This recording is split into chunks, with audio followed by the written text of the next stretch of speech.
কিছু মানুষ প্রশ্ন করে দেখা হলে, তোকে দেখে তো এমন মনে হয় না তুই এমন কাজবাজ করিস। তো হ্যালো এভরিওয়ান, ছোট্ট ফ্যামিলি ব্লগে সবাইকে গুড মর্নিং। তুই কি ভিউজ বাড়ানোর জন্য এমন করিস? তো সেই মানুষগুলোকে আমি বলতে চাই, বস, অভাব যেন চিরসাথী, তবু নয় কোনো লজ্জা।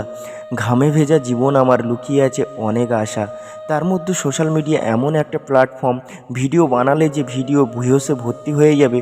তোমরা বস একবার হলেও চেষ্টা করে দেখতে পারো 100 ভিউস আনতে গেলে কি করতে হয়। আর যারা এমন ভাবছো তাদেরকে আমি একটা কথা বলতে চাই, তোমরা একবার হলেও আমার বাড়ির থেকে ঘুরে যেও। এই গ্রামে বাড়ি আমার, টিনের ঘরে থাকি, মাটির গন্ধে মধ্যবিত্ত এই জীবনে আমি স্বপ্ন অনেক দেখি। আজকে সকালে একটু বাজারে গিয়েছিলাম, তো সেখান থেকে ভাবলাম যে একটু চিংড়ি মাছ নিয়ে যাই। তো চিংড়ি মাছ নিয়ে এসে সেটাই করছি। দেখো, হাজার কষ্ট সবার মধ্যেই থাকে, সেটা হয়তো কারুর কম এবং বা কারুর বেশি। তো দেখো, একটা কথা বলতে গেলে কি, দেখবে সবাই যখন আমরা রাতে ঘুমোই কিন্তু জেগে থাকে এই ক্লান্ত মন।